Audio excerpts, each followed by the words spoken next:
lana nje kumele uyimisele kuphela manje uphuza imithi one uforce uzwa ukuthi kunzima uphuza ngempela uzama ngithi uyabona wona yesu kuzoba nzima ngeke kube lula ngoba thina sikhipha iva ngelinye iva ngithi uyayibona inkinga indaba ileyo phela kithi ukuthi thina sikhipha iva ngelinye iva manje kuzoba buhlungu bese aba right ngithi uyayibona indaba akuthi ubonela nje ngale khathi sifika ukuthi bethe ukuba phala kodwa waphuza emergency CPR wavuka kathi ngimphuzisa lo wathi kuvuka sifika nifika ngiyakubona lo uphuzele yangeke wathi wasiyavuka ngisho wathi izinhlungu zaphela saqhubeka nohlelo kube bozuthi yonke sesibuka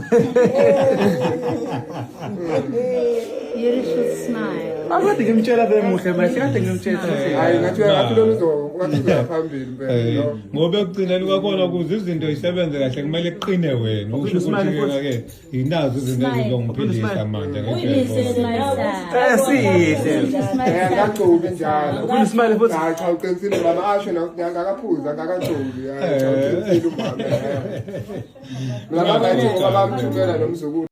Sicela ke ukwelekelelana njengomphakathi sicela ukubambisana nathi nibambisane nawe noma ngabe uneqabisho noma ngabe uneqabisho notamatisi noanyanisi letha uzocontribute senzani sakha umzimba kasise siyamsupporta ngoba izandla zenze njani yebo namhlanje kula ekhaya ngelinye ilanga kuyoba nakuwena ungathi uma ngakafinyeleli kuwena bese uyibona wena ukuthi mhlambe wena njani nayo bengazi ukuthi ngelinye ilanga kuyoba nesimo esikanje bese siphinde siyakhumbula ukuthi singagxeki i-information ephelele singenayo singakhulumi i-information ephelele singenayo ngoba ngelinye ilanga kuyobe sekukhulunywa ngawe i-information engaphelele so siyacela ukuthi umndeni wala ekhaya niubeke emthandazweni niusupport njengomndeni wakule community ngithi ngumndeni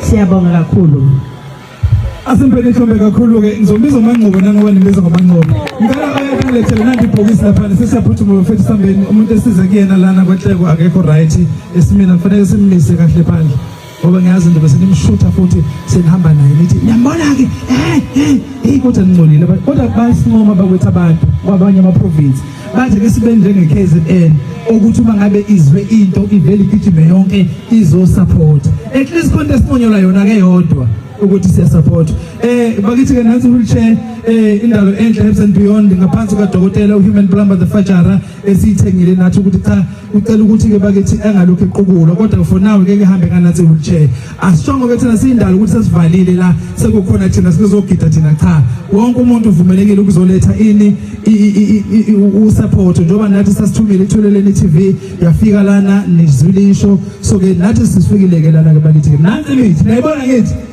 iphindele ke neyikhuluma into nisho angisho phela nina ngisho laba abanye ukuthi bethi afike crossa kolethe crossa bazophuza ngani nemali ekuthiwa sikhishiwe bathi imali izosiza ngani angithi kunengane encane laba kithi so lengane encane ukuzihambe esikoleni kufanele ikhere nanto makhona siyanicela sesingaba kanhleko sonke manje la singaba kanhleko sonke la kwasala imali le ekhaya ukuthi ingane ithole caring ikwazi ukuthi esikoleni iqhubeke siyabonga kakhulu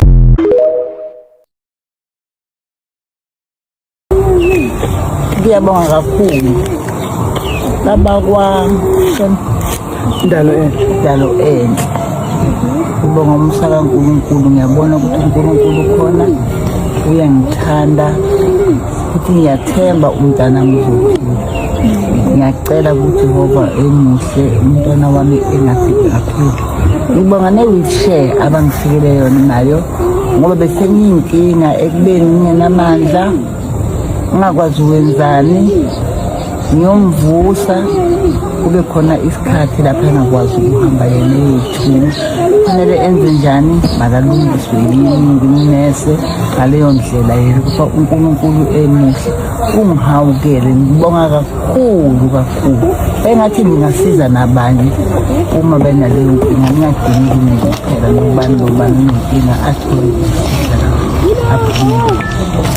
aphumelele umntana Sithanda sami nawe awubeke amazwi ofisa uwabeka emphakathini.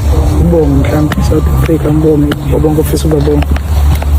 Njengoba ningazi ukuthi nguSinenhlanhla, Sibongo ngukhoza nge-31. Ngithanda ukubonga babathuleleni, ngibonge nababandalo kakhulu, ngithi uNkulunkulu ababusise ngakho konke abanyenzele khona. Ama-products abangilethele wona ngiyathemba ukuthi azongisebenzela nokudla lokhu abasilethele bona, ngithi uNkulunkulu ababusise, izandla zidlula ikhanda. Siyabonga Ukushiya-ke nayo-futhi ngimthele isinkwa nezinto zokugcoba isinkwa. siyabonga uNkulunkulu anibusise. Siyakuthanda kakhulu ukuthi siyezwa. Siyabonga nake indaba ye-social media. Siyakuthanda ukufocus lapha kuphileni. Siyabonga kakhulu.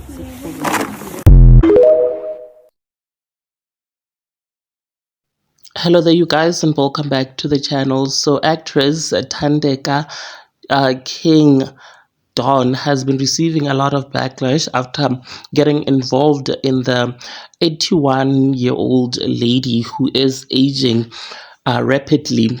You know, she is looking like, some people are actually saying that she looks trapped in a 90-year-old body, you guys. She has been seeking help on social media as she has revealed that she is suffering from a very rare skin condition which only affects like 1 in 200,000 people.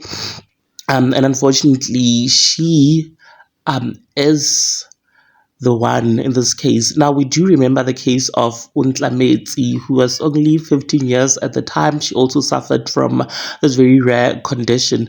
Now, the actress was seen in that video, of course, pouring some oil, don't know which product those are, you know, on her skin, and people were saying that, you know, they were probably just promoting this product, the herbs or whatever it is, you know, Indalo herbs rather. People were saying that they were probably just promoting that, giving it free promo, because we do know at this point that this lady's condition is, you know, in her genes. So there's nothing that the doctors can do, sadly so. So people were saying, how could Thandeka Dawn just get involved in something like this to give that lady false hope that she's going to be well and okay? Others have stated that, you know, she's probably just doing this for public views, you know, public likes, because she is in the public eyes already. What do you guys think about this? I went into the comment section and I saw somebody saying that I saw somebody actually saying that how could she use her hands? Is she not afraid of getting infected? What do you guys think about this? Please do engage them with me in the comment section down below. Like this video to make sure that you do share it so that you do not have to miss out whenever I try to upload a new video.